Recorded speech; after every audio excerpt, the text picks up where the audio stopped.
And speaking of young people, I want to hear a cheer and applause from everybody in this group who is under the age of 30. I want to hear it from you right now. That's the best part of this day. But that's what John Lewis did. He led that march, 600 strong, 2 by 2, and they walked quietly and peacefully and purposefully across that bridge. And all they wanted was what the United States Constitution promised them, which was the right to vote. That's all they wanted. And you know, it wasn't without risk. Some of them risked a great deal in order to procure that right in our Constitution, which they wanted to do, as the President so eloquently said yesterday, without having to guess the number of jelly beans in a jar or bubbles on the bar of soap. That's all they wanted to do. They were run down by horses, tear gassed, and some of them were beaten and hospitalized, including John, whose scars he bears to this day. And some of them were struck with sticks wrapped in barbed wire. They risked a great deal. We stand on the shoulder of giants. Yes.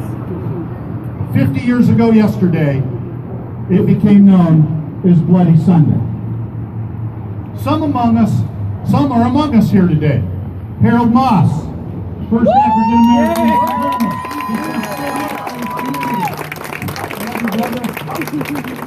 And you'll hear later from Jenny Flanagan.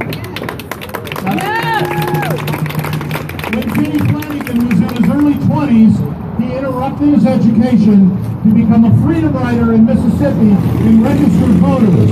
Read here, black voters.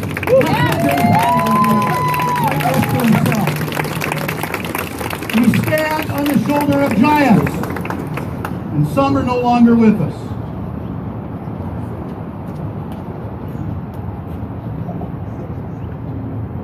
And some of us get our pages mixed. Let me mention another one. Billy Frank Jr. from this community who died just 10 months ago. That's all right, you do that. You do that for Billy.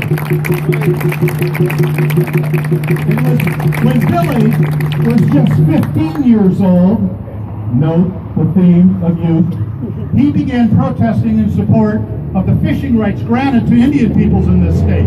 A treaty right is a civil right. And Billy Frank was arrested and beaten and thrown in jail by his own count about 59 times. All that before the vote decision, before he became the longtime chair of the Northwest Indian Fisheries Commission, and before he was awarded one of the most prestigious awards on the face of this planet, the Albert Schweitzer Humanitarian Award. We stand on the shoulders of giants. Last week, God called Father Bill Bixel of Tacoma to him. Bix, as he was known, spent his life as a Jesuit priest in advocacy for the homeless and the hungry, and his special passion, which was peace.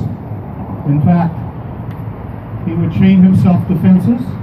He would cut himself through fences, as a matter of fact, all of which resulted in his being arrested 45 times, and cumulative in his life, jailed about 2.5 years, because he was willing to risk everything. We stand on the shoulder of giants.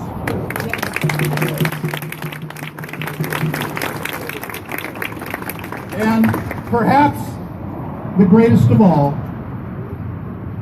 Dr. Martin Luther King. Now, I don't know how many times Dr. King was arrested before or after Selma, how many times he was jailed, but I know this, he was only 36 years old at Selma. And he was cut down by that assassin's bullet, which pierced all our hearts, before he even reached the age of 40. Another young person in pursuit of that which was right.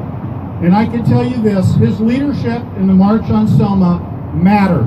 because it directly led in August of that year to the enactment of the Voting Rights Act. That's what Dr. King did. That was 1 year after he won the Nobel Peace Prize. That was 1 year after he won the Nobel Peace Prize, and 2 years after the March on Washington, when he uttered those eternal words. I have a dream that one day in the red hills of Georgia, the sons of slave owners and the sons of slaves will sit down at the table of brotherhood together. I have a dream that my 4 children will one day live in a nation where they will be judged not by the color of their skin, but by the content of their character. We stand on the shoulders of giants.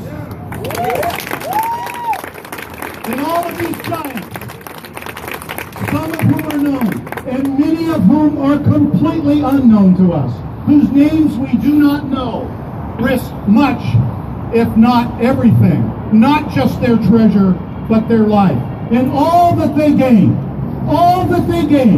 could vanish in an instant if we do not keep faith with their sacrifices. It can happen.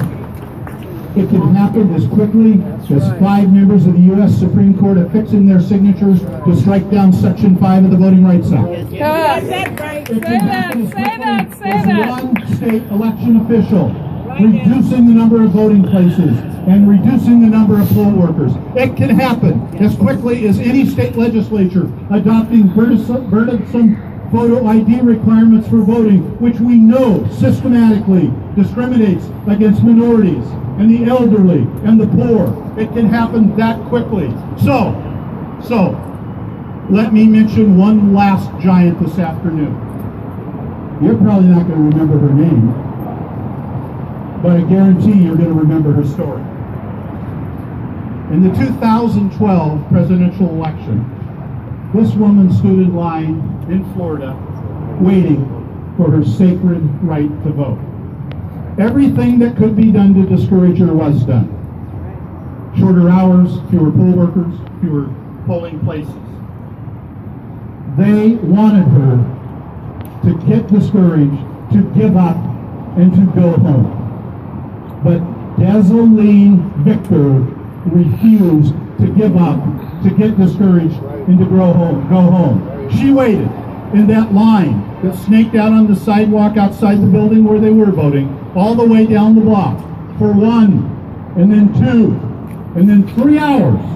And this diminutive 102-year-old black woman went in and cast her ballot.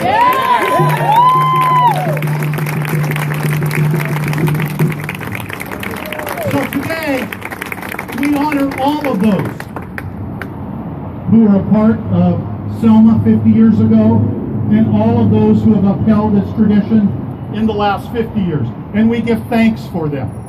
We give thanks for them. And we honor them for their sacrifices. And we do that best by voting. Yes. We do that best by voting, by refusing to become cynical, by standing up for what we believe in our heart, by being willing to make sacrifices on behalf of progress, by not taking for granted the progress we've made, by being clear-eyed about the distance yet to be traveled and the journey not yet finished, and by remembering the ballot is stronger than the bullet. The ballot is stronger than the bullet. The ballot is stronger than the bullet.